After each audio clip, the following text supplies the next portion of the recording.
hay muchas personas que le tienen miedo al SAT o que desconocen cómo es el pago de impuestos y eligen no darse de alta en el SAT. El momento en el que de pronto las primeras 2 generaciones de YouTubers, que fueron los primeros creadores, decían, ¿cómo? ¿Tengo que declarar? ¿Cuándo alguien tiene que declarar?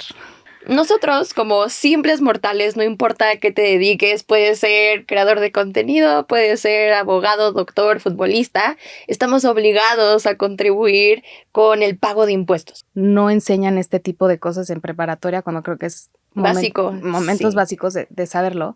Este episodio para todos los creadores de contenido que tienen dudas de cómo empezar, cómo darse de alta y cuál es el camino correcto a seguir, quédense en este podcast porque vamos a resolver un montón de dudas.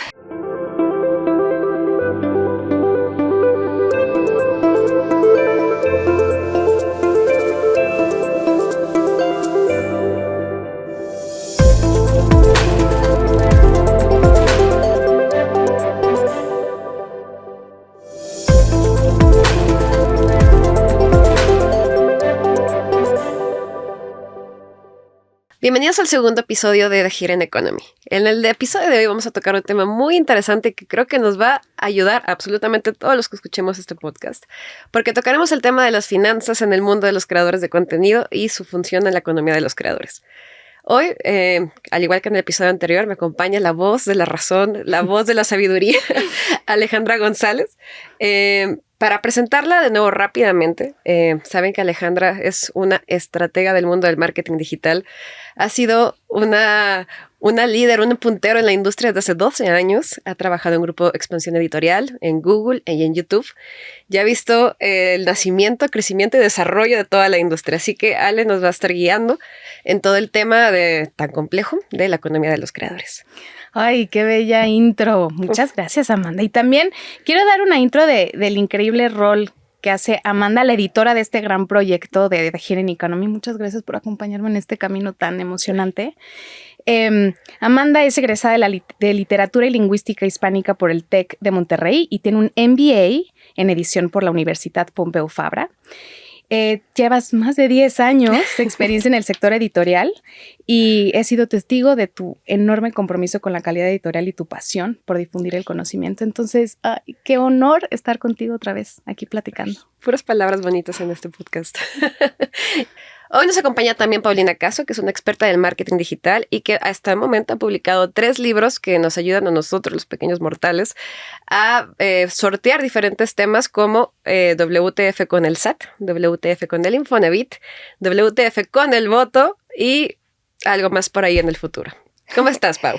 Muy bien, muchas gracias a ambas por la invitación y estoy muy contenta de poder platicar del día de hoy de algo tan interesante como es la economía y las finanzas en torno a los creadores de contenido. Pau, yo soy fan de que estoy nerviosa de estar compartiendo este escenario. De verdad, le estaba contando detrás de cámaras a Pau que cuando emprendí, me río porque el camino del emprendimiento siempre lo apoyamos, pero es complejo. La persona encargada de finanzas políticamente me regaló tu libro y me dijo, ¡Feliz Navidad! Este es tu regalo, el mejor regalo que me dieron esa Navidad y también una gran tarea. Qué increíble. Súper fan de What the Fuck con el SAT y con muchísimas ganas de leer los siguientes. De verdad. Qué lindo. Sí, son de esos regalos que dices, bueno, no sé si me lo está diciendo porque por buena onda o porque... o me está echando una indirecta que Exacto. Tengo que mejorar algo. Pero digo, qué bueno que te gustó y ojalá que te pueda servir en tu vida laboral, así como este episodio para todos los creadores de contenido que tienen dudas de cómo empezar, cómo darse de alta y cuál es el camino correcto a seguir. Quédense en este podcast porque vamos a resolver un montón de dudas. Y que no es difícil. O sea, lo más bonito de esto es que una vez, si entendemos los conceptos de la manera más sencilla, los podemos aplicar. Y lo mejor que nos puede pasar es responsabilizarnos. Claro. Entonces, bueno, pues arranquemos estas preguntas. Pues arranquemos. Para que nos dé toda su sabiduría. Me parece perfectísimo. Creo que todos vamos a aprender un montón en este podcast porque siempre hay algo por ahí que no sabemos del SAT y de nuestra, sí, de nuestra situación fiscal, ¿no? Es que es un mundo muy complejo. Así que miren, empecemos, si les parece, por la pregunta primero más básica, más amplia, de ahí vamos haciendo hacia lo particular. ¿Qué es una factura? No, no es cierto. ¿Qué es el SAT? Si tienen dudas, Google it, pero sí. No, a ver. Aquí estamos hablando de dos temáticas muy distintas de las cuales ambas son expertas en su campo, ¿no? Creo que la primera y con la que podemos abrir la plática de hoy es, yo como creador de contenido, ¿en qué me afecta la economía? ¿En qué me afecta no saber de economía? ¿En qué me afecta no saber de todos los tantos temáticos y conceptos fiscales? Primero de economía, lo más amplio. Si yo soy un creador de contenido, estoy ya monetizando en mis redes, ya tengo una carrera pues amplia con historia. ¿Cómo me puede afectar no saber de economía cuando yo estoy en este punto de mi carrera profesional? Ale, empieza tú porque ese es tu nicho. Mira, el tema economía es muy macro, es muy amplio. Y me gustaría como reducirlo un poquito. O sea, no necesitan saber de la historia de la economía, ni de la revolución industrial. O sea, creo que, y me voy a ir siempre al tema de la pasión también, es, si van a empezar a hacer contenido, que no sea meramente por ganar dinero, ¿no? Porque si no hay pasión, se les acaba el contenido y las ideas y la inspiración. Entonces, una vez que ya encontraste la pasión, la inspiración y todo, y dices, me encantaría dedicarme a esto, ¿qué tengo que saber? Pues realmente ahorita ya el camino está mucho más recorrido. Todavía muy nuevo, pero sí es bien importante entender los conceptos básicos que siempre he dicho, que por qué en las preparatorias no hacen, el sistema tradicional educativo no nos da como un de lo que me voy a encontrar allá, porque muchos trabajamos en los que tenemos el privilegio de ir a la universidad, trabajas los primeros semestres y son conceptos básicos. Y de estos conceptos básicos, literalmente me reí al principio, pero ¿cómo facturo? ¿No? ¿Qué es una factura? ¿Cómo me doy de alta? ¿Me tengo que dar de alta? Me están contratando de tiempo, no de tiempo completo, de medio tiempo. ¿Y qué quiere decir esto en mi contrato? Esto es para personas que están trabajando, y para los creadores es, si estoy ya recibiendo dinero en mi cuenta, en mi PayPal, si me van a hacer una transferencia, ¿qué debería de escoger? ¿En dólares o en qué divisa? ¿No? Todo eso hay que entenderlo de manera general, pero sobre todo que no es tan complicado. O sea, tú decías antes de esta conversación, no le tengamos miedo, porque suena como cuando te dicen, te recomiendo que tengas un amigo contador, médico y abogado, entonces dices, no, yo no le sé a eso. No le tengamos miedo, y hay que explorarlo porque sí es necesario entender los conceptos básicos cuando quieres ser partícipe de la economía de los creadores, que básicamente es la economía de toda la parte digital y de la creación de contenido digital, ¿no? Sí, y aquí me gustaría como profundizar en esto que mencionaste de las pasiones. O sea, creo que cuando haces algo porque realmente te apasiona y no estás pensando en el dinero o en el ingreso que vas a generar, es cuando a veces las cosas salen mejor, cuando pones más de ti en el proyecto, y hay que saber cómo monetizar esas pasiones, ¿no? Por ahí también hay como un recurso japonés que se llama Ikigai, que es encontrar eso en lo que eres bueno, eso por lo que te pueden pagar, eso que le hace bien al mundo y otra cosita que ahorita ya no me acuerdo, ¿no?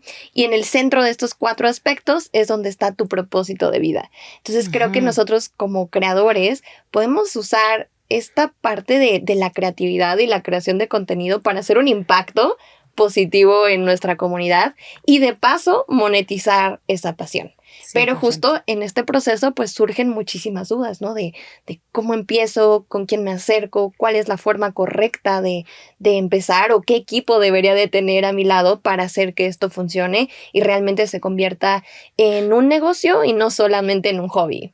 Claro, invertir en estas herramientas necesarias, deja de ser doloroso y termina alimentando tu pasión. Totalmente. O sea, es una inversión. Entonces, a ver, el mundo digital y el mundo de los creadores de contenido se ha profesionalizado muchísimo, ¿no? Lo que estábamos platicando. Y la verdad es que yo tuve la experiencia, y lo platicábamos ahorita, tuve la experiencia de el momento en el que de pronto las primeras 2 generaciones de youtubers que fueron los primeros creadores, decían, ¿cómo? ¿Tengo que declarar?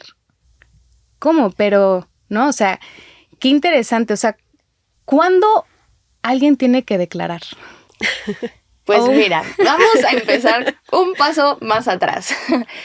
Nosotros, como simples mortales, no importa a qué te dediques, puedes ser creador de contenido, puedes ser abogado, doctor, futbolista, estamos obligados a contribuir con el pago de impuestos, ¿no? Literalmente la Constitución dice que todos los mexicanos, habidos y por haber, y residentes extranjeros que realicen una actividad económica en el país, tienen que contribuir al pago de impuestos. Entonces, no es opcional, ¿no? Esta parte de aportar dinero a la economía del país.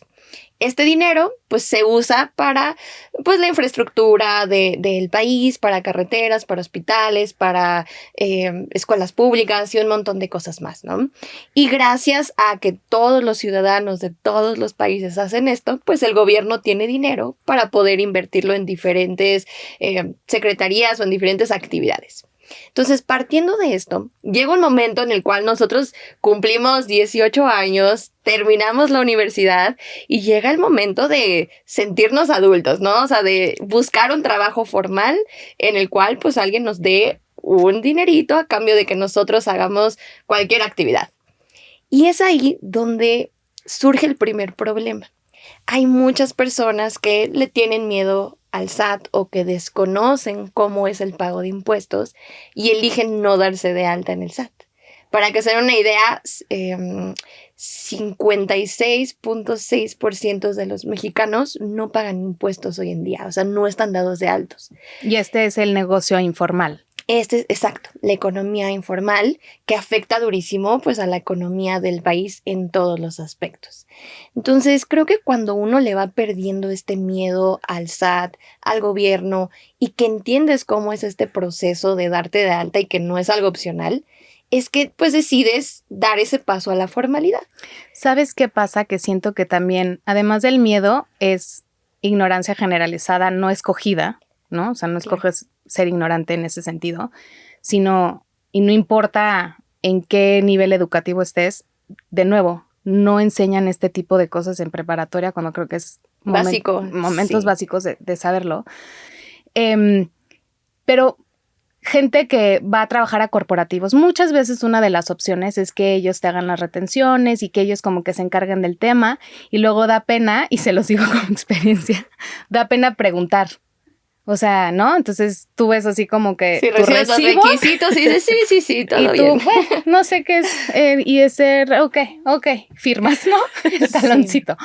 Entonces, de ahí, ¿no? Una responsabilidad de investigar. Pero ¿qué pasa con aquellos emprendedores así, nativos, así que a los 16 ya están grabando, se les ocurrió sacar los zapatos de la línea porque ya lo siguen 50 millones de personas? ¿En qué momento te das de alta? Te das de alta. Sí. ¿Y cómo? El deber ser es que desde el momento uno en el que tú generes un ingreso de $1, vas a estar obligado a pagar impuestos por ese ingreso. No importa de dónde provenga. Puede provenir de efectivo, de ventas a través de WhatsApp, por Instagram, si tienes un punto de venta físico, un punto de venta online, cualquier tipo de forma de donde venga este ingreso, debe de pagar un impuesto.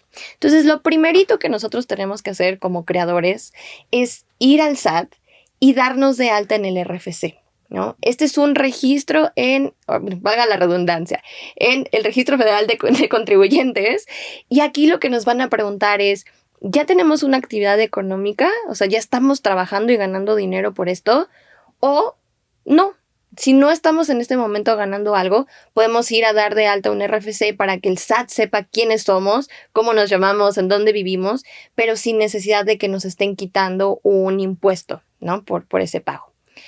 Y la segunda cosa es que si nosotros ya tenemos un trabajo formal y ya vamos a percibir un ingreso de manera recurrente por una actividad, tenemos que elegir un régimen fiscal. Entonces, en México tenemos 2 opciones para darnos de alta, ¿no? Que son tipos de contribuyente. Sería persona física o persona moral. Uh-huh. Persona física es cuando pagas tus impuestos como una persona, un individuo, y los trámites suelen ser como que un poquito más fáciles. Persona moral es cuando ya tienes socios, constituyes una empresa y le pones el nombre que tú quieras, siempre y cuando esté autorizado por la Secretaría de Relaciones Exteriores, a tu negocio. Y ahí compartes responsabilidades fiscales con tus socios. Entonces, ya que tienes definido qué tipo de contribuyente quieres ser, toca elegir un régimen fiscal. Y aquí es donde muchas personas se atoran. ¿Y a qué voy? No es lo mismo decir como de, oye, yo voy a ser godín por los días y creadora de contenido por las noches, a decir, ¿sabes qué? Me voy a dedicar única y exclusivamente a generar ingresos por internet. Entonces, hay que tener en cuenta de dónde va a provenir este ingreso que nosotros queremos recibir, ¿no? Si tu fuente, por así decirlo, va a ser únicamente de la creación de contenido, hay que pensar en una segunda parte, que es cuál es el giro o actividad económica a la que te vas a dedicar. Creo que ese es un cuello de botella. Y aquí es, por ejemplo, a ver, ¿qué tipo de creador de contenido quiero ser? ¿Me voy a dedicar a hacer creación de contenido de videos de belleza y de maquillaje? ¿O voy a hacer como Alan por el mundo haciendo contenido de viajes? ¿O voy a hacer contenido sobre finanzas personales? Eso importa. Y seguro van a decir, ¿por qué? Pues bueno, cuando nosotros vamos al SAT, lo primero que nos van a hacer es preguntarnos como de, oye, a ver, ¿qué tipo de contribuyente eres y a qué te vas a dedicar? Y esto lo van a meter en un famoso papelito que se llama constancia de situación fiscal. Sí. Entonces, si tú eres, por ejemplo, una modelo y te vas a dedicar a generar ingresos por campañas publicitarias, por, no sé, hacer videos, live stream shopping o qué sé yo, tu constancia debe de incluir todas las cosas a las cuales te podrías dedicar en un futuro con ese trabajo. Y esto va a estar ligado, que ya lo voy a platicar ahorita más adelante, a las deducciones que vamos a poder hacer de lo que nosotros estemos generando. Pero ahorita, para no confundirnos, pues son 3 pasos bien básicos, ¿no? Cuando vamos al SAT. Tramitar el RFC, definir el tipo de contribuyente que vamos a hacer y escoger un régimen fiscal. Y cuando hablamos del régimen fiscal, además de pensar justo pues qué tipo de creador queremos ser o a qué nos vamos a dedicar, hay que pensar en los ingresos. ¿Cuántos ingresos planeo obtener en el año? ¿Por qué? Porque hay algunos regímenes que están limitados y que no te van a dejar facturar más dinero aunque tú quisieras, ¿no? Por ejemplo, Recico, que es el régimen simplificado de confianza, únicamente nos va a dejar facturar 3.5 millones de pesos anuales. Si tú superas ese monto, ya no puedes pertenecer a este régimen, que es un happy problem, porque digo, ¿quién no quiere facturar más? Pero vas a perder ciertos beneficios fiscales. Y así hay algunos regímenes, ¿no? Que tienen ciertos topes de ingresos anuales. ¿Qué pasa si la decisión fue poco estudiada, algo impulsiva y de pronto tienen que cambiar cómo se dieron de alta? Se puede. O sea, afortunadamente el SAT no es así tan mala onda de que no, si ya escogiste este régimen ya no te puedes cambiar. Entonces, siempre se puede cambiar o inclusive puedes estar tributando en 2 regímenes a la vez. Siempre y cuando estos 2 regímenes sean compatibles. Claro. Por ejemplo, en mis inicios yo estaba como dada de alta en sueldos y salarios porque era godín de día y a la vez era emprendedora de noche. Entonces tenía también el régimen de actividad empresarial. Entonces hay que echarle un ojo a qué regímenes sí son compatibles y saber cuáles son las opciones que como creadores de contenido tenemos disponibles para darnos de alta. Y les voy a ahorrar la talacha, ¿ok? Así que pongan atención a esto. Ustedes se pueden dar de alta como Recico, que es régimen simplificado de confianza. Que no puedes facturar más de 3 millones y medio al año. Exactamente, como persona física o como persona moral, no más de 35 millones de pesos. Okay. Tiene un par de letras chiquitas. Digamos que el atractivo del Recico es que vas a pagar muy poquito de ISR. Creo que lo más que vas a poder pagar son 1.5% de impuestos, mientras que en otros regímenes pagas 35%, ¿no? de ISR. Entonces sí es una tasa muy atractiva para todos los que se quieren dar de alta en este régimen. Entonces puede ser una buena solución para quienes están empezando y una vez cuando ya van a cruzar ese límite, hay que pueden migrar a otro régimen. ¿No? Este justo es muy atractivo por la parte del ISR porque pagas menos porcentaje, pero tiene pues su as bajo la manga, que es que no puedes deducir gastos. Entonces vamos a hablar de esto más adelante. Otra opción, además del reciclo, es que se den de alta en el régimen de plataformas digitales. Digamos que el SAT se dio cuenta de que muchos creadores o muchas personas en general estaban generando ingresos a través de plataformas tecnológicas como Uber, Rappi, Amazon, Mercado Libre, Airbnb. ¿Y qué hizo? Crear un régimen fiscal especial para este tipo de ingresos, en donde las plataformas están obligadas a retener un porcentaje de los ingresos de estas personas físicas y enterárselo directamente al SAT. Y la opción número 3, pues sería como actividad empresarial, que aquí tenemos mayor libertad para que nosotros hagamos cualquier tipo de actividad económica, prácticamente como cualquier emprendedor. Podemos deducir gastos y como tal no hay un límite de ingresos. Entonces, este régimen pues suele ser muy atractivo para personas que ya tienen un negocio un poquito más establecido, pero que quieren hacer beneficios de la parte deducible. Muy interesante. No, o sea, estos tips son básicos para que empiecen y que pregunten. Ahora, ¿necesitan siempre un contador o lo pueden hacer solos? Pues mira, si tienen la economía para contratar a un especialista, mi sugerencia siempre va a ser acérquense con alguien que sepa. Porque no es lo mismo ni leer mi libro, ni echarse un tutorial en TikTok, en YouTube, en donde sea, porque esos son consejos generales. Y cuando uno se acerca con un especialista, pues esta persona te va a crear un plan de acuerdo a tus gastos, a tus ingresos, a tu giro económico y te puede ayudar a recibir ciertos beneficios o estímulos fiscales según, pues, tu comportamiento, ¿no? Entonces, mi sugerencia siempre va a ser acérquense con un contador, pero si no tienen esta oportunidad, pues busquen opciones para estar al tanto porque el SAT cambia las cosas a cada rato, entonces no se confíen. Hay veces que por ignorancia o por desconocimiento uno comete errores que tarde o temprano tienen graves repercusiones. Y uno de esos errores de principiante pues es darse de alta en el régimen equivocado y terminar pagando más impuestos de lo que deberías si te hubieras dado de alta en el régimen que te correspondía. Cierto. ¿Qué pasa con aquellos que generan ingresos de diferentes partes del mundo? Pues mira, afortunadamente, o sea, no hay como una ley que diga como no puedes recibir ingresos de Estados Unidos si eres un creador digital, sobre todo con la globalización. Lo único que va a pasar es que el SAT te va a pedir que reportes estos ingresos del extranjero en tu declaración anual y tú vas a poner ahí el importe que viene de estos ingresos, ¿no? Y como consejo, pues hay que ver con qué país está haciendo este tratado, ¿no? Si te están contratando, no sé, de Estados Unidos, de Canadá o de donde sea, pues bueno, validar si ellos tienen un tratado como de comercio con México, validar si manejan la misma retención o no que en México, si es más, si es menos, para que sepas más o menos cómo va a funcionar el proceso. Y acuérdense que al final del día, pues todo queda registrado. O sea, hoy en día con esta parte de las transferencias, o sea, aunque uno quiera huirle al SAT y no declararle y guardar el dinero bajo el colchón, va a quedar un registro en un soporte físico, ¿no? O sea, en tu cuenta de banco. Entonces, eventualmente el SAT podría decir como de, oye, ¿de dónde salió este dinero que no me estás reportando? Claro. Entonces, dentro de la declaración anual va a venir una pestaña en donde diga de reportar otros ingresos o ingresos provenientes del extranjero y ahí es donde uno puede hacer esta aclaración.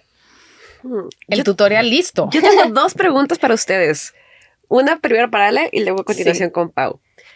O sea, en este momento los creadores de contenido perciben ingresos por diferentes medios, ¿no? Pueden ser los ads, puede ser crowdfunding, puede ser Patreon. Primero, ¿qué cantidad de porcentaje, Ale, de creadores de contenido, o sea, crees que hayan ampliado tanto sus ingresos, sus fuentes de ingreso para tener estos múltiples entradas? Y segundo, también para él. O sea, ¿qué tanto recomiendas tú hacer esta diversificación de ingresos? Porque entiendo que la fuente principal son tal vez los ads. Pero ¿en qué punto ya no es, no que no sea suficiente, sino que sea recomendable diversificar la entrada de ingreso? Y la segunda, que va también para Pau, para que se vayan como de jalón las dos, es de cara al SAT, cuando tienes estas diferentes fuentes de ingresos, ¿cómo los declaras? ¿Cómo le dices al SAT de que, bueno, tengo estas múltiples entradas, tal vez todas son digitales? ¿Cómo se declaran? Sí. El porcentaje de creadores, a ver, me voy a ir a grandes rasgos por diferentes estudios que tienen diferentes muestras y diferentes resultados. Pero quienes viven en tiempo completo y que pueden hacer una vida digna y ahorrar y vivir cómodos de crear contenido es aproximadamente un 15% a nivel global. Cada país lo tiene diferente, ¿no? Pero ya así que digan, "Ay, están generando los millones", empieza a cortar muchísimo ese embudo. ¿Qué tanto recomiendo la diversificación?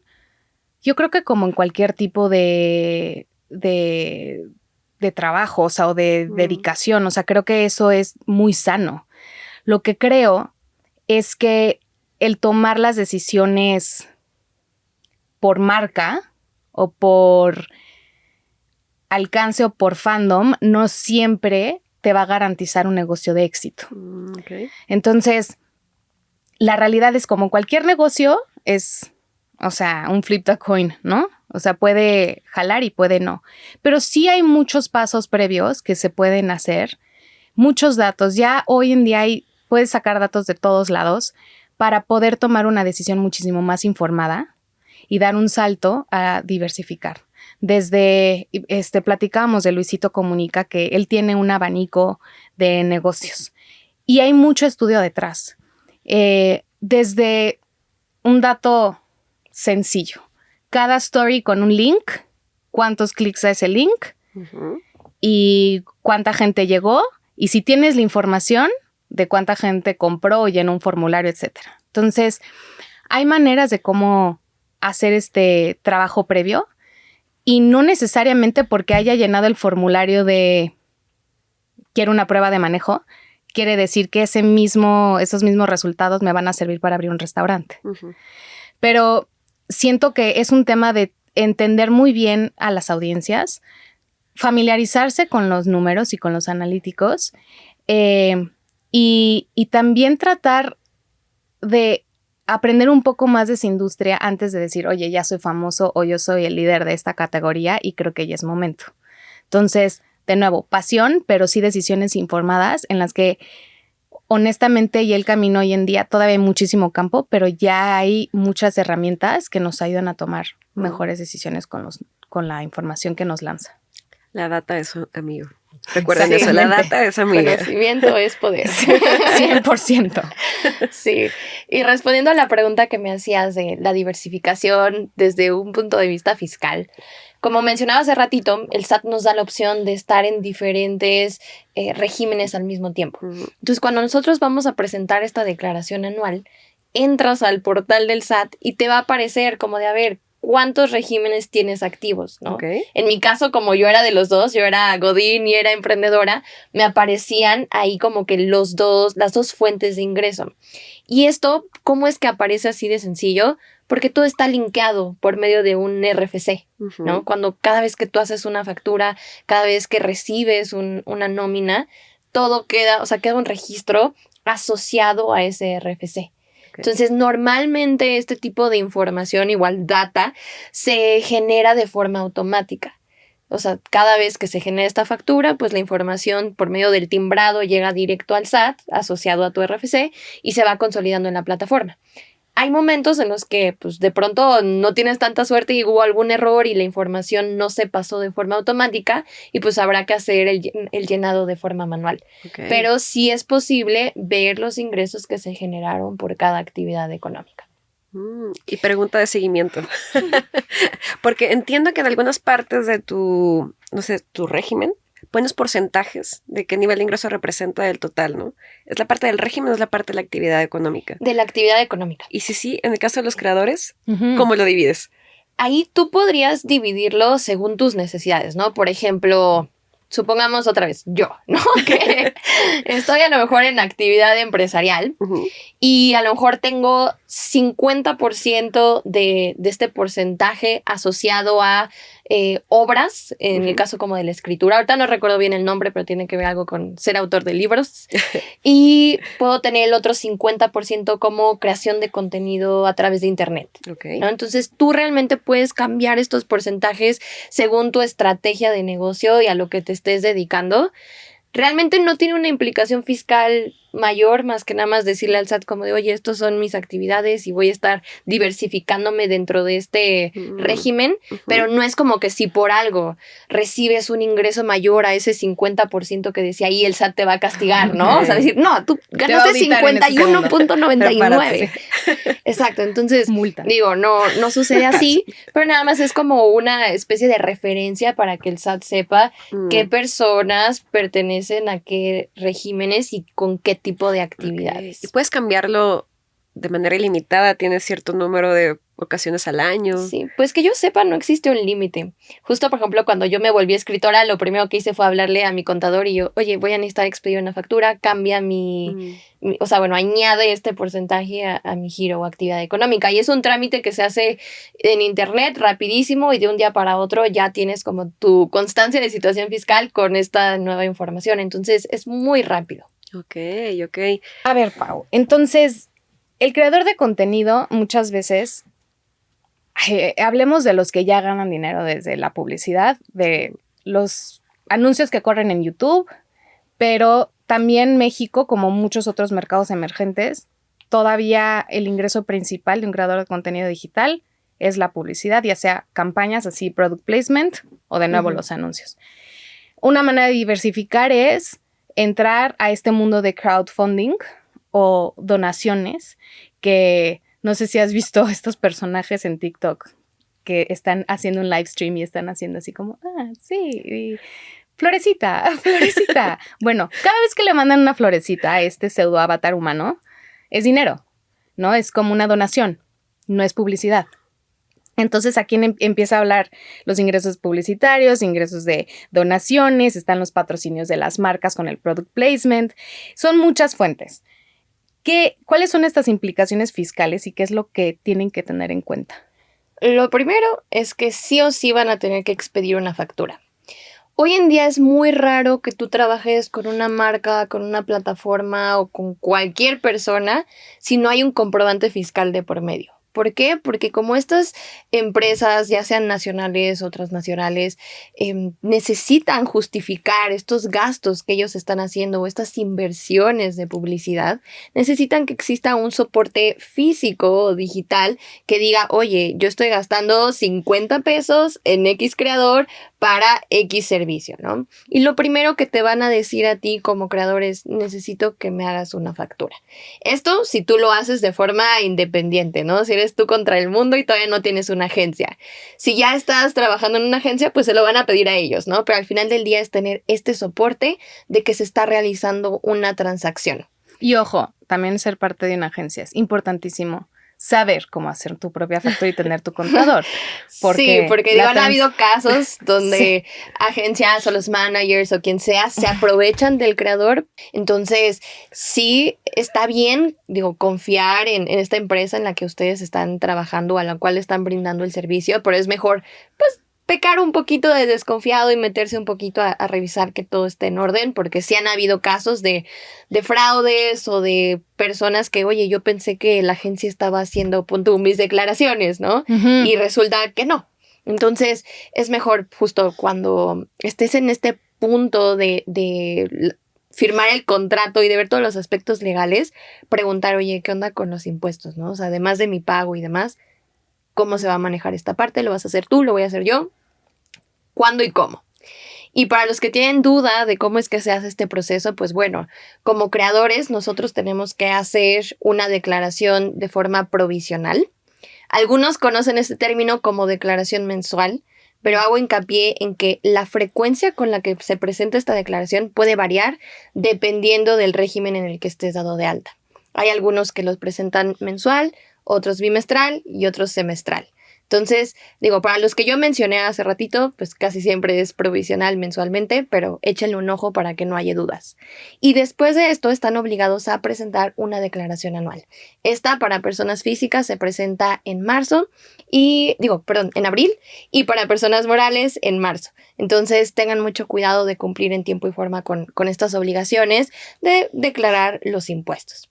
Y dentro de esta parte, justo como de las implicaciones fiscales, pues bueno, además de estar dado de alta y de expedir las facturas, es cumplir en tiempo y forma con el pago de los impuestos. ¿Por qué? Porque si nos vamos atrasando, el SAT puede llegar a escenarios muy drásticos, ¿no? Ahí va a empezar desde lo más básico, como decirnos, oye, paga tus impuestos, ¿no? Mandarnos este famoso correo de invitación a cumplir con tus obligaciones fiscales. Y si tú ignoras esto, va a llegar un requerimiento. El requerimiento ya es un llamado de atención mucho más serio, donde el SAT te está diciendo, si no me pagas, las cosas se van a poner heavy. Después de esto, te pueden congelar tus sellos para facturar, pueden embargarte alguna casa, coche, marca o patente que tengas, pueden cobrarse algún dinero, a lo mejor de tu saldo a favor que no te entregaron, pues se pueden cobrar de ahí lo que le debas, y en el peor de los casos te pueden meter a la cárcel. Si estás cometiendo un delito de defraudación fiscal, malversación de fondos o algo similar, ¿no? Entonces, tengan mucho cuidado. Hay una forma muy sencilla de saber cómo es que estamos pagando los impuestos y si estamos cumpliendo en tiempo y forma. Y a esto se le llama opinión del cumplimiento. Ay. Literalmente es un trámite. Highlight. Highlight, exacto. La 32D. Lo pueden checar en la página del SAT. Es gratuito. Y en menos de 5 minutos en este documento te van a decir si vas al corriente con el pago de tus impuestos o si ya te atrasaste. Si vas al corriente va a salir positivo. Si ya te atrasaste y debes X número de meses, ahí te va a decir cuáles meses son y qué obligaciones no presentaste y va a salir negativo. Entonces, cuando uno como creador quiere trabajar con marcas, lo primero que te van a pedir es RFC, constancia de situación fiscal y opinión del cumplimiento positiva. Entonces, cuidado con eso porque también puede limitarte a que no consigas X contrato por no estar al día con tus obligaciones fiscales. No, pues ya. Con cuidado, muchachos, con sí, cuidado. Aguas. Ahora, perdóname. Tú date. No, o sea, tengo muchísimas dudas y emoción de saber todo el mundo de las deducciones. Porque también el concepto de las deducciones es como... ¿Qué? ¿Cuándo? ¿Cómo? ¿Me conviene? Escucho a mi papá decir, o sea, esto es para deducirlo. Sí, ¿no? pero ¿qué es eso? ¿No? Pide tu ticket de factura de la gasolina. Clásico. ¿Sabes? El tema de las deducciones es muy divertido dentro del SAT porque es una de las cosas con las cuales el SAT se pone buena onda y nos va a decir, ya sé que te la pasas pagando todo el año, ahora ahí te va un beneficio para que pagues un poquito menos de impuestos. Okay. Y existen 2 tipos de deducciones. Tenemos las deducciones personales y las deducciones autorizadas. Las personales son las deducciones que tenemos todos los simples mortales por el simple hecho de existir y el SAT nos va a dar ciertas categorías en las cuales podemos hacer deducible este gasto, o sea, pagar un poquito menos de impuestos, que va a ser educación, cuando estemos pagando colegiaturas desde preescolar hasta bachillerato y también aplica para cuando nos pidan transporte escolar obligatorio. Después tenemos temas de salud. Aquí entran los armazones de los lentes, prótesis, honorarios de los doctores, medicamentos, algún tipo de prima de gasto de seguros médicos e inclusive, por ejemplo, si estamos yendo al dentista, al psicólogo o con cualquier especialista como la salud mental que ofrezca factura y que realmente tenga una cédula, nosotros vamos a poder hacer efectiva esta parte de la deducción. Y por último, tenemos también los gastos funerarios. Esperemos que nunca lo tengamos que ocupar, pero si en algún momento vamos a hacer un gasto relacionado a esta categoría, se puede hacer deducible para familiares en línea recta o para tu cónyuge. Y por último, también podemos hacer deducible las aportaciones voluntarias a nuestra Afore o lo que estamos pagando de intereses reales de un crédito hipotecario. Entonces, si tú ya estás pagando tu casita con el Infonavit o con cualquier otro, puedes hacer deducible este gasto. El único punto o las letras chiquitas que nos dice el SAT, pues es que para poder hacer deducible estos gastos tenemos que pedir factura. Tenemos que haber pagado por algún medio electrónico si es que este gasto supera los 2,000 pesos. Okay. Y en el caso, por ejemplo, de los profesionales de la salud, pues que tengan una cédula que realmente ampare que son profesionales. Y por supuesto, cuando nosotros pidamos la factura, que venga el gasto o el uso correcto del CFDI según la categoría que queramos hacer deducible.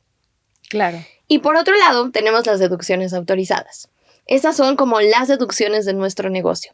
Y aquí como tal el SAT no nos va a dar una lista de qué sí entra y qué no entra porque cada negocio es diferente. Claro. Y cada negocio tiene sus propias necesidades y lo que para un dentista puede ser indispensable, para un creador de contenido no lo es. Entonces aquí es donde se conecta todo. Y ven que en el inicio les decía como de tengan cuidado con lo que ponen en su giro o actividad económica. ¿Por qué?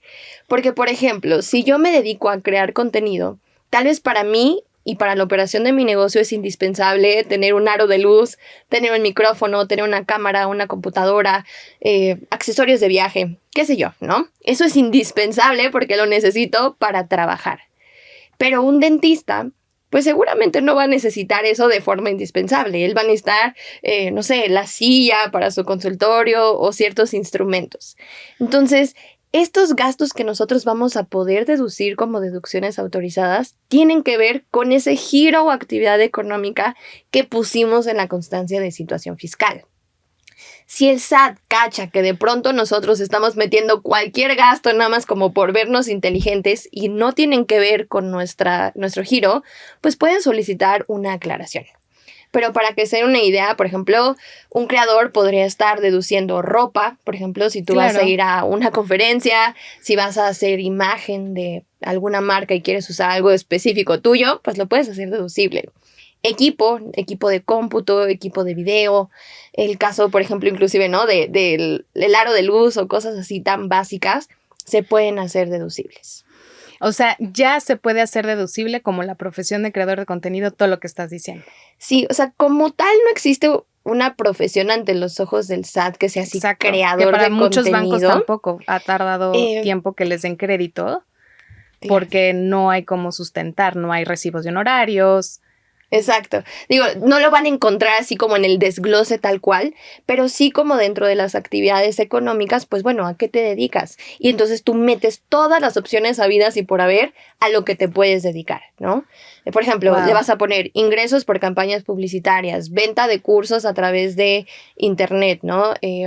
Conferencias o seminarios. Vas a pensar en todas las cosas que podrías llegar a hacer y por las cuales podrías ganar dinero para que todo esto entre dentro de tu giro o actividad económica. Inclusive, por ejemplo, venta de merchandising, ¿no? O sea, a lo mejor vas a sacar tazas o sudaderas con tu marca. Entonces, todo eso es importante pensarlo desde un inicio para que tengas un mayor como abanico de opciones, exacto, un scope de todo lo que puedes llegar a facturar y a deducir eventualmente. Y por ahí algunos contadores dicen como de, a ver, tú pide factura de todo y ya yo me encargo de ver si es deducible o no. Y hay otros que te dicen no, o sea, hay que evitar la talacha y mejor solamente factura esto y esto porque sí entra. Entonces ahí sí va a depender del contador con el que te topes, pero pues bueno, siempre es mejor pues que sobre y no que falte, ¿verdad? Increíble. Y mencionaste ahí un término de saldo a favor. Sí. ¿Qué implica el saldo a favor? El saldo a favor es como encontrarte dinero tirado en la calle o en algún pantalón que ya no usabas. Porque son grandes momentos. Es cuando el SAT te regresa dinero. Y esto sucede, sucede al momento de presentar tu declaración anual. O sea, a ver, digamos que el SAT no es tan malo y tampoco es como de dame dinero, ¿no?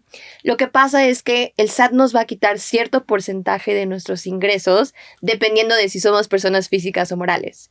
Si por algo nosotros pagamos más impuestos de lo que debíamos, que son las famosas tablas de ISR, el SAT va a decir, toma, ahí te va tu dinero de regreso.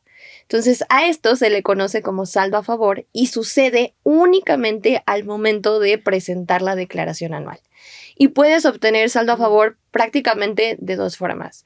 Una, pues es porque presentaste estas deducciones que te ayudaron a bajar ese importe a pagar y pues por ende el SAT te debe dinero a ti, ¿no? Y la otra es a lo mejor en caso de que tú hayas alcanzado una nueva tarifa de pago de ISR y el SAT te haya descontado más dinero del que debía, ¿no? A lo mejor hubo una promoción y por alguna razón el SAT te quitó más porcentaje de lo que debía, entonces en la declaración te lo regresa. Wow, entonces prácticamente, sí, son momentos increíbles que uno no está considerando y es un dinerito extra que pues llega al momento de ser cumplidos con la autoridad. Aplausos para el SAT ahí. Ahora, ¿cuáles son esas prácticas que deben de evitar? El clásico de que, pero sí mete mi tía la factura, pero yo también por aquí, pero sí. Gran pregunta. ¿Cuáles son las prácticas que se deben de alejar? Pues mira, la más básica es evitar gastar más de lo que estás Ganas. ingresando, ¿no? Sucede muy seguido, pero ante los ojos del SAT esto es sospechoso, ¿no? O sea, dice, a ver, ¿cómo que un negocio no tiene utilidad, ¿no? O sea, ¿cómo que estás gastando más constantemente y entonces por eso no me estás pagando dinero? Entonces, lo ven de pronto así como ya muy sospechoso cuando es de forma frecuente. La segunda es mezclar tus tarjetas o tus ingresos y mezclar peras con manzanas, ¿no? O sea, hay que tener una cuenta como personas físicas, como individuos normales y tener una cuenta de nuestro negocio. Y justo siempre pasa, ¿no? Como todo tipo de emprendedor, que a veces uno no se pone un salario y no sabes ni cuánto dinero estás agarrando de la empresa, pero la verdad es que es mejor siempre, o sea, cuentas claras, amistades largas y no mezclar estas cosas. Otro error común, pues, es no presentar tus declaraciones en tiempo y forma creyendo que no pasa nada, porque, pues, la realidad es que a lo mejor el SAT no va a llegar a tocar a tu puerta de forma inmediata, pero tarde o temprano te va a decir, oye, me debes esto desde hace 4 o 5 años y ahora la deuda ya es de 1 millón de pesos porque no lo pagaste a tiempo, ¿no? O ya hubo sanciones, multas, recargos y ahora estás pagando más de las multas que lo que debías originalmente. Entonces, siempre hay que cumplir con esto. Luego, pues evitar también prestar tu tarjeta a otras personas, ¿no? Digo, creo que en México se da mucho esto como de, oye, préstame tu tarjeta para sacar esto a meses, ¿no? Y a veces uno no tiene conciencia de estas implicaciones en el ámbito fiscal y esto pues puede dar pie a irregularidades, ¿no? Vuelvo al punto de decir, oye, si tú me estabas diciendo que ganaste 5 pesos, ¿cómo es que te gastaste 7? ¿De dónde salieron los otros 2? Entonces, claro, pues vas a tener que dar explicaciones. Y la otra, pues también tener cuidado con el concepto de las transferencias bancarias. Hay algunos que utilizan este campo del concepto para hacer chistes, así de que, ay, para el elote, o ya desbloquéame, o cosas así. Y la realidad es que el banco sí revisa estos conceptos y en el momento en el que el banco note cualquier irregularidad, le va a avisar al SAT. Y esto sucedió hace poco con una persona que ponía ahí sexo servicio. Y no sé cuántas veces hizo esto, yo creo que muchas, como para llamar la atención del banco. El banco le avisó al SAT, el SAT buscó a esta persona y le dijo, oye, estoy viendo como que ciertos ingresos con este concepto y aquí vemos en tu constancia de situación fiscal que tú te dedicas a otra cosa, entonces, ¿qué onda, no? Y la persona pues se asustó mucho y dijo, no, es una broma, me lo hizo una amiga, pero o sea, yo me dedico a otra cosa, le enseñó las facturas de nómina y todo, y pues bueno, al final solo fue un malentendido. Entonces tengan cuidado con esto, sé que a veces parece que nadie lo ve, pero sí pueden tener implicaciones mayores. Y aquí también hago hincapié, o mucho ojo, en que no por el concepto que ustedes le pongan a esta transferencia, significa si te van a cobrar impuestos o no. O sea, si tú quieres verte muy inteligente y le pones como, no es un ingreso, no significa que el SAT va a decir, no es un ingreso, ok, no le cobres, ¿no? Simplemente es como una forma de tener un mejor registro dentro de tu estado de cuenta para saber de dónde vienen los movimientos, pero el SAT puede hacer cualquier revisión en cualquier momento, ¿no? O sea, no es como que, ay, porque no me ha dicho nada en un mes, ya nunca me va a preguntar nada. Entonces es mejor, pues, usar el concepto correcto para identificar estos movimientos. Por ejemplo, si vas a mover dinero de una cuenta a otra, le pones movimiento entre cuentas propias. Exacto. Si es un préstamo, pues a lo mejor le vas a poner préstamo o le vas a poner donativo. Si tus papás te están dando, no sé, un apoyo para mesada o para renta, igual le vas a poner donativo. Entonces, todo esto te va a ayudar a tener una mejor claridad en estos movimientos y evitar, pues, caer en los ojos del SAT, ¿no? Por ignorancia o por errores o por malas prácticas. ¿Y hay algún glosario allá afuera que te dé estos tips de los conceptos? Como tal, no, pero en mi libro pueden encontrar así, mucha información. Eso, Sí. Enseña tu libro. Bien. What the fuck con el SAT. La nueva edición, What the fuck con el SAT. Aquí inclusive escribí un capítulo entero también de inversiones, porque hay muchos creadores que ya están generando suficientes ingresos y que dicen, bueno, ¿qué hago ahora con mi dinero? Ya tengo mi coche, ya tengo mi casa, ¿qué más puedo hacer? Entonces, en ese capítulo hablo de cómo es que puedes invertir y declarar estos impuestos en las inversiones. y además de guiarlos desde el paso número 1 de en qué régimen te das de alta, cómo haces una factura y cómo es que puedes presentar tu declaración anual con o sin contador. Este libro es canasta básica. O sea, esto lo tiene que tener cada casa, todos ustedes. Y justo ahorita que estabas hablando de las inversiones, estaba pensando, ¿qué pasa con aquellos que invierten en estas economías o en estas plataformas o divisas descentralizadas como Dogecoin, Bitcoin, o sea, NFTs? O sea, ¿qué está pasando en este mundo fiscal con este mundo tan desconocido? Pues la verdad es que al no estar reguladas por un banco o por un sistema financiero, estas plataformas son muy variables y yo no las recomiendo como para invertir cuando no sabes cómo funcionan estas plataformas. O sea, si estás listo para perder si es por moda y apenas dices, ay, bueno, pues para estar igual que mis amigos voy a invertir en algo que no conozco, es la peor forma de empezar, ¿no? O sea, yo digo, si tienes interés en estas nuevas economías, en estos nuevos modelos de negocio, investiga primero, asesórate y empieza con cantidades más chicas. La realidad es que, bueno, decían por ahí que las criptomonedas sí pagaban impuestos, o sea, no están reguladas como tal por el SAT, pero al final del día es un ingreso que está entrando a una cuenta y al final todo el dinero que esté dentro de una cuenta o asociado a un RFC, pues tarde o temprano termina pagando impuestos, ¿no?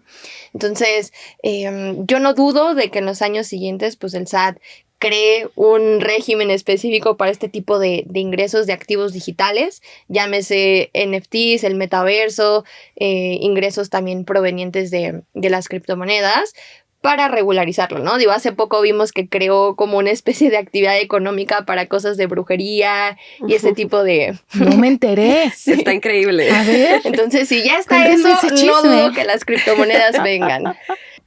Para este concepto de la Web3, ¿lo han escuchado?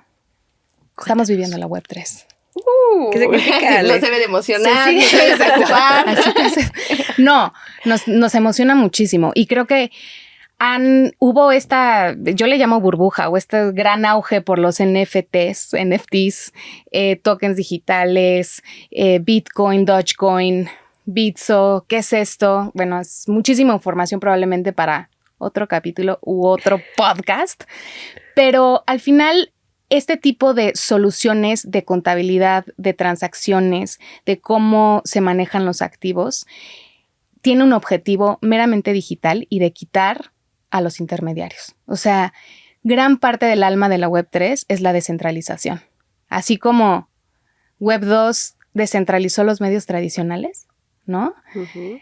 La Web3 está descentralizando también mucha parte de los intermediarios que tendrían que monopolizar estas transacciones. Entonces, es complejo, está sucediendo, es una tecnología que promete ser segura, que promete ser única, y que se está desarrollando muy bien, pero todavía hay riesgos, todavía hay mucha falta de regulaciones. Platícanos un poquito estos riesgos y qué implicaría invertir en esto o implementar un modelo de transacción o de cobranza a través de la tecnología blockchain. Pues mira, como ya lo dijiste, en los últimos años hemos visto una nueva tendencia de activos digitales y nuevas formas de monetización a través del metaverso y de diferentes assets digitales. Pero lo que yo le diría a las personas que nos están viendo es que no inviertan en algo por moda. Sé que a veces puede sonar muy atractivo y que escuchamos estos nuevos términos como de NFT, fue la palabra del año del 2022, ¿no? Y decimos, bueno, pues ahora vamos a invertir en X o Y. Pero la realidad es que cuando uno no conoce algo, el porcentaje de riesgo o de fracaso es mucho mayor que cuando realmente ya investigaste y hay algo como a profundidad, una decisión consciente de invertir tu dinero ahí. Entonces, paso número 1, investigar antes de invertir cualquier centavo. Y de ser así, hay que empezar a invertir con montos muy pequeños, ver cómo nos vamos sintiendo hasta que nuestro perfil de inversionista se sienta un poco más confiado. La cosa número 2 que hay que tener en cuenta es que estas economías o estos activos no están regulados. No están regulados por un banco o por instituciones financieras. Entonces, esto las vuelve muy volátiles en el mercado. Y así como hoy a lo mejor una criptomoneda puede valer 5 pesos, el día de mañana puede valer 1. O en 3 días va a valer 15 pesos, ¿no? O sea, esto nos va a decir que es muy volátil su valor y puede variar hasta por un tweet de Elon Musk, como pasó con la parte de las criptos y los Dogecoins, ¿no? Exacto. Entonces, digo, aguas con eso y tengan en cuenta el nivel de riesgo que puede conllevar invertir en estos modelos. No los descarto, creo que por algo existen y es padre descentralizar estas nuevas economías y tal vez darle un poco más de poder al creador y dejar a un lado estos intermediarios que luego se quedan con comisiones altísimas, pero siempre teniendo en cuenta este valor de riesgo.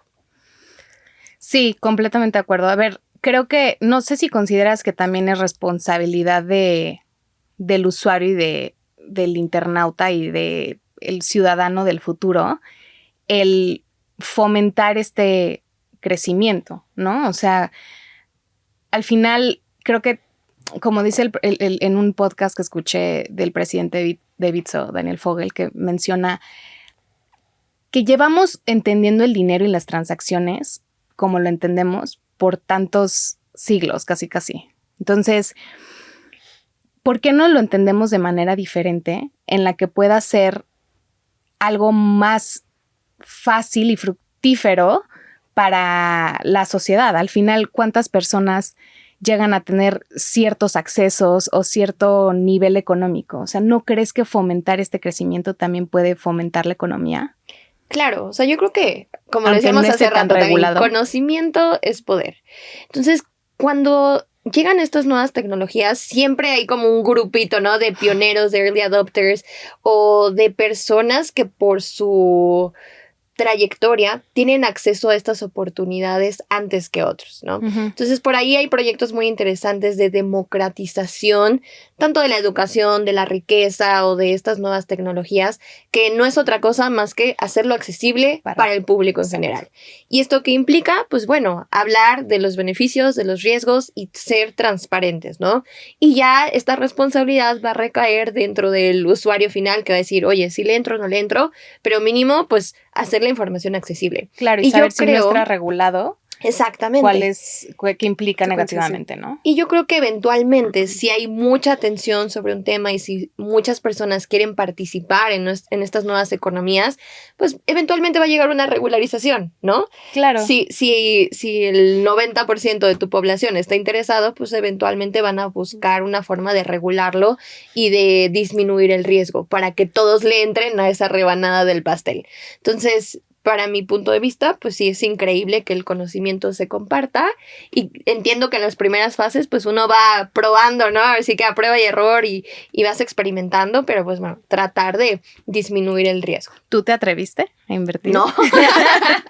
Yo les puedo hablar todo en teoría, pero ahí me quedo. Pero ahí me quedé. Perfecto. Oigan, y ahora que hemos platicado ya un poco de cómo está la situación ahora y cómo llegamos hasta acá, ya tenemos un poquito más de noción de qué nos espera, qué tenemos que hacer y qué no tenemos que hacer al momento de hacer nuestra declaración y enfrentarnos al SAT. ¿Qué podemos hacer como creadores de contenido en un futuro? O sea, pensando que tenemos ya estas nuevas directrices, estos nuevos regímenes en el SAT como creador de contenido. ¿Qué podemos hacer hacia el futuro? Pensando en que eventualmente tendremos que retirarnos, que eventualmente tendremos que tener pues algo de dinero guardado por ahí. Pensando que como creadores de contenido tal vez no tenemos una Afore como tal cual, ¿qué recomendaciones tendrían ambas para aproximarse a este futuro que esperemos sea lejano? Wow, ¿ambas? Ay, sí, ambas. Es respuesta de Pau, meramente por su siguiente. Pues yo lo primero que les diría es tratar de cambiar ese mindset de que el futuro es muy lejano, ¿no? O sea, creo que hay veces que vivimos en el momento, somos esta generación de vivir en el ahora y de darnos un gustito culposo sin pensar en las consecuencias. Y creo que si seguimos pensando así por los siguientes 10, 15, 20 años vamos a llegar al retiro sin ahorros, ¿no? Entonces es importante destinar una parte de nuestros ingresos a ahorro e inversión. Y hago mucho hincapié en la inversión porque ahorrar dinero debajo del colchón o en una cuenta de banco no sirve de nada. ¿Por qué? Porque este dinero pierde valor por la inflación. Nosotros necesitamos dinero que esté constantemente generando rendimientos, o sea, más dinero. Y las formas de hacer eso, pues bueno, la principal pues sí sería obviamente tener una cuenta de Afore en la cual nuestro patrón esté aportando cierto porcentaje de forma bimestral a nuestra subcuenta de vivienda y de ahorro. Si nosotros somos nuestro propio patrón, podemos tener una cuenta de Afore de forma individual o como freelancer y realizar estas aportaciones voluntarias. Okay. Como mencioné hace rato, esas son deducibles, entonces no hay pretexto para que no las hagan. Es ganar, ganar. Y además de esto, pues bueno, no se confíen con solo tener una cuenta de Afore. Hay que buscar otros instrumentos de inversión y uno de ellos podría ser tener un PPR, que es un plan personal del retiro, y es una forma de tener otro ahorradito para que nuestro dinero esté trabajando constantemente a largo plazo y cuando llegue el momento de nuestro retiro, que legalmente es entre los 60 o 65 años, podamos nosotros retirar este dinero y usarlo pues para tener una pensión. Entonces, no dejen el futuro para mañana, el futuro es hoy y busquen forma de diversificar sus fuentes de ingreso y también diversificar sus inversiones para no depender de solo un instrumento. Pues, o sea, sumando a lo que dice Pau, creo que hay mucha responsabilidad y nunca sabemos qué va a pasar después. Sí. O sea, creo que aquí hay una idea increíble de negocio para todos aquellos que están tratando de entrar a la parte digital y no nada más como creador de contenido. Ahorita hablamos mucho de creadores de contenido, pero hay muchísimas profesiones que se han hecho a través de prestar servicios a un creador de contenido, desarrollar plataformas digitales, etcétera, etcétera. Y creo que aquí hay una idea importante en la que se pudiera generar una plataforma que para mí sería lo máximo, en la que todos los ingresos que tengas, ya sea de AdSense, que es lo que te paga YouTube, o la monetización de Facebook, o tus stickers de TikTok, que pudiera automáticamente dividir y poner un guardadito. Si no lo están haciendo, háganlo. Escuchen esto y háganlo. Es una gran oportunidad. Sí. Y sí, la importancia de pensar en el mañana es hoy. Exactamente. No lo dejen para después. En resumen, no dejen todas sus monedas en la misma bolsa, sean monedas, dinero tal cual o sus oportunidades y oportunidades de negocio. Y en este mismo tenor, de estarnos preparando para el futuro, aprendiendo todo lo que tenemos que aprender y informándonos, creo que lo principal es informarnos. Una pregunta para ti, Ale. Una pregunta para ti. Cuando llega un creador de contenido al punto en el que dice, bueno, tal vez en este momento es hora de pensar si es bueno ir considerando la idea de una agencia. Porque entrar con una agencia pues es una decisión complicada, ¿no? Es una decisión delicada. Porque hay muchos factores que hay que tomar en cuenta, como bien nos contabas tú también, ¿no, Pau? Que tengan, pues, que esté todo en orden en la parte fiscal. Pero más allá de lo fiscal, ¿qué recomendaciones darías tú que estás del otro lado de la moneda? Cuando un creador de contenido llega en este punto de tal vez es hora de buscar una agencia. ¿Cuáles son las green flags que una agencia podría tener al momento de formar parte del abanico de opciones de un creador de contenido? Wow, no me gustaría salirme tanto del tema, pero un equipo que apoye tus objetivos a largo plazo creo que es importantísimo. Primero, que tengan los mismos valores y la misma visión. Una agencia, dependiendo, hay diferentes tipos de agencias. Hay agencias de management y hay agents, agencias tal cual, de influencer marketing. Eso es algo bien importante porque todavía ese mercado no está tan diferenciado en México y en Latinoamérica. Estados Unidos, por ley, sí lo tiene. Tiene una agencia de management y tienen a los agents. Okay. Entonces, por ley tienen que cobrar diferente. ¿Y qué hace cada uno? El agent vende y el management está enfocado en la carrera artística del actor, del cantante o del creador digital. Entonces, desde mi trinchera, creo que una agencia de management tiene que tener muy claro cómo acompañar tu carrera a largo plazo, ¿no? Que no sea efímera. Que ahorita está pasando mucho con los creadores digitales. Y eso, compartir los valores, la misión y que puedan ellos ser ese bad cop en el momento de negociar. Son estas personas que ya tienen, o el equipo que ojalá y tengan la profesionalización necesaria y la infraestructura. Para mí es básica la fiscal y la legal. Y como espejo, que es algo que nosotros hacemos siempre, es así como yo tengo a mi equipo experto, fiscalista, de finanzas y legal, necesito que tú tengas a tu persona de confianza porque esa transparencia es importantísima. Y cuando ya todo eso está claro, ya puedes, la verdad, tener más libertad de verte creativo con tu agencia y de manager. Okay. Al final, el creador debería de enfocarse en lo que es su pasión, que es crear, ¿no?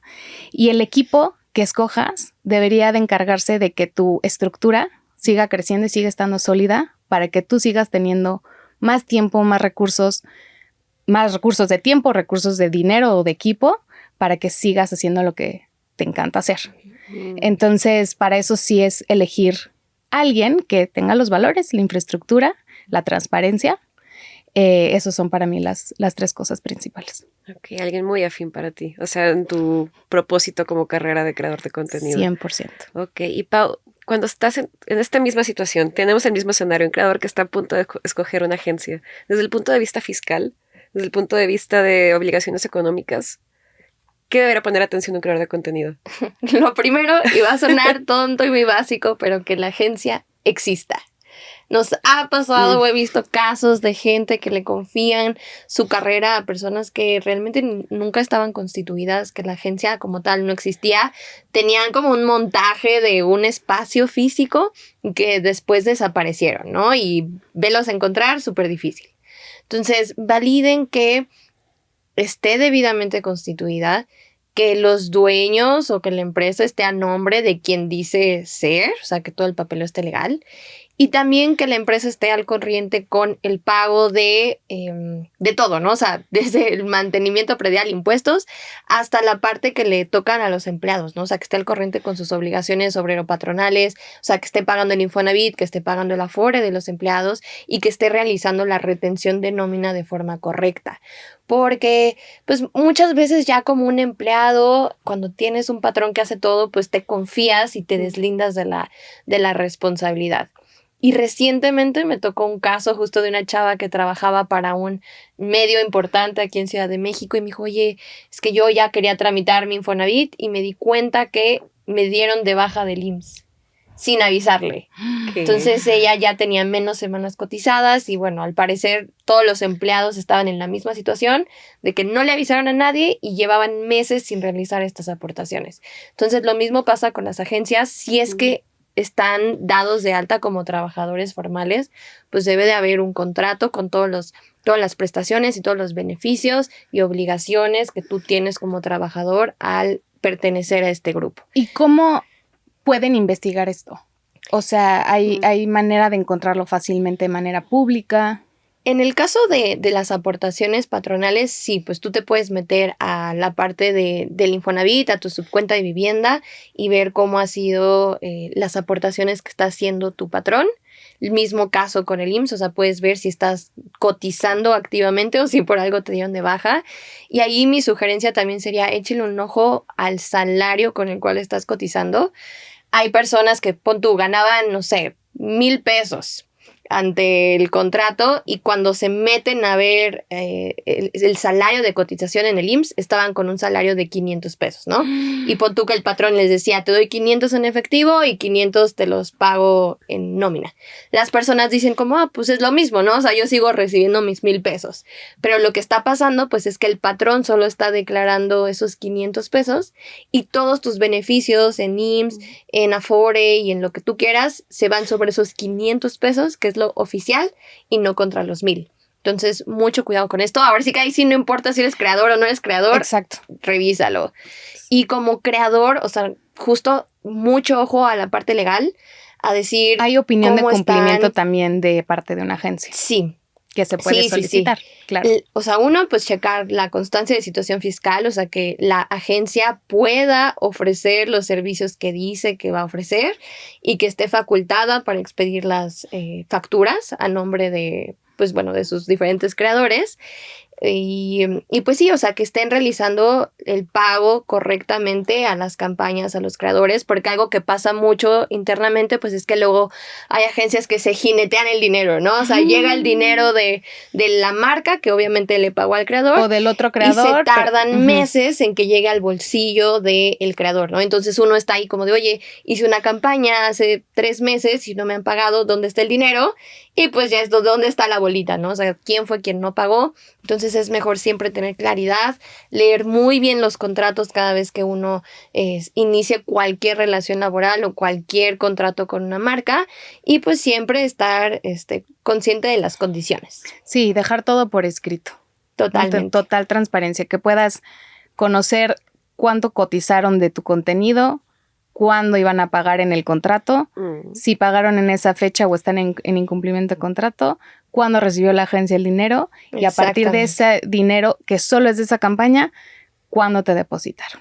Entonces, es que eso es básico desde un inicio, pedir esa transparencia. Totalmente. Sí. Y saben que también suena un poco tonto, pero me tocó un caso hace poco tiempo, no en el plano laboral, fue más en el plano familiar, de un contrato que se dieron cuenta años después que no estaba firmado por ambas partes, así que tenía invalidez. También fíjense mucho en eso, que todo esté formalizado y en orden.